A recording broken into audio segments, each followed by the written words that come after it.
Shoutout sa ex ko dyan. Gusto kong sabihin sa'yo na nakamove on na ako.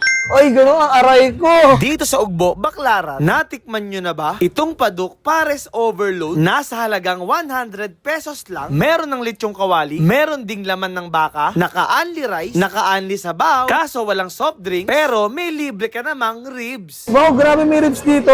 Yes po, kakaiba po dito. Wow, grabe kakaiba Dito nga, lang no? po meron yan. Ito nga, yung paresan dito, na paniguradong babalik-balikan nyo dahil bukod sa masarap, bukod din sa mura, maganda at napakasipag pa ng tindera. Madam, paano mo nasabi na masarap yung pares mo dito?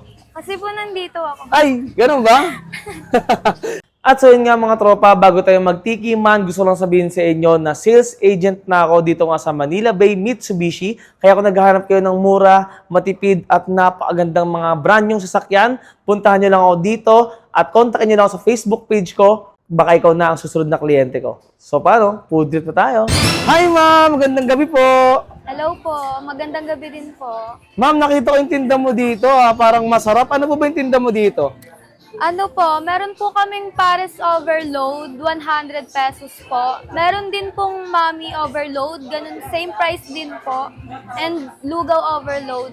Puro overload pala yung tinitinda mo Opo. dito, madam. Bago ka lang dito, madam, kasi parang yung Padok Pares yan, alam ko na yan eh. May mga nag-vlog na dito, di ba? Opo. Bago ka lang dito? Opo. Wala pala silang bagong paninda. Ikaw yung bago dito. Tama ba yun? Opo. Okay. Sige nga, madam, order nga po nung Pares Overload na yan. So, ano po mga laman ng Pares Overload nyo, ma'am? Meron po kaming beef and lechon kawale. Okay. Tapos meron din po kaming ribs. May ribs din. Opo.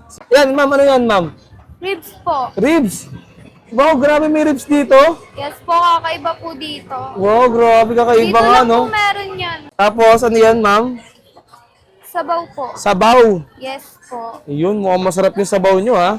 Yan, oh. Lalagyan na ng sabaw ni ma'am. Ma'am, ilan taon ka na, ma'am? Ba't parang ang bata mo pa? 15 po. 15. Wow, nag-aaral ka pa? Opo. 15 years old. Napakasipag mo naman, madam. Kailangan po eh. Ganun. Anong pangalan mo, madam? Shaira po. Shaira. Opo. So, anong oras ka nagbubukas dito sa Padok Pares? Nagbubukas po kami dito ng 10 a.m. and nagko-close po kami ng 11 p.m. So, saan ka naman matatagpuan ng mga tao, madam? Dito po sa likod ng Baclaran Church. Dito po sa likod ng Ugbo, Baclaran Church. Iyon. Sige po, tikman ko. Ito na po ba yung para sa overload? Opo. Sige, tikman ko na yan, madam, ha? Thank you po. Thank you po. At eto na nga mga tropa, matitikman na nga natin yung Padok Pares dito nga sa may Ugbo, Baclaran. Ayan, o. Grabe, for only 100 pesos, nag-uumapaw sa laman yung Pares Overload nila. Tapos meron pa sila ditong ribs. Kakaiba yung Pares Overload nila dito. So naka-only rice din to, wala lang soft drinks. So tikman na natin, hindi na ako makapag-hintay eh. Wow. Ang sarap. May kakaiba siyang lasa. Sarap ng Pares nila dito ah. So nilagyan ni ate ng ng continents. Pero feeling ko masarap pa rin siya kahit wala siyang continents. Sarap. Anghang. May chili oil pala yun. Ang lambot ng pinakalit yung kawali nila. Tapos, kahit nakababad din sa sabaw, crunchy pa rin ha. Nakuha tayo ng kanin. So dahil naka-anirize yan, mag-anin tayo. Natin ng sabaw yan. Tapos kuha tayo ng laman. Ayan, ang laki ng mga cut ng laman nila dito. Hindi tinipid. Ayan tayo. Oh. Yung pinakatimpla ng sabaw ng Pares ni Padok, talagang saktong-sakto. Ang sarap ng pagkakaluto. May kakaibang lasa na babalik-balikan mo. Ayan tayo. Sarap.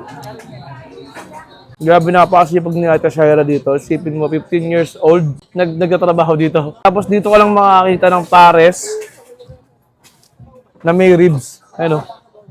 So yun, kaya sa mga natakamat gusto ring matikman yung Padok Pares o makita nyo si ate, puntahan nyo lang yung Padok Pares dito nga sa may Ugbo, Baclaran. Likod lang siya mismo ng simbahan ng Baclaran. So yun lang mga tropa, ubusin ko naman ito. Maraming salamat sa panood nyo. Paalam. Bye-bye!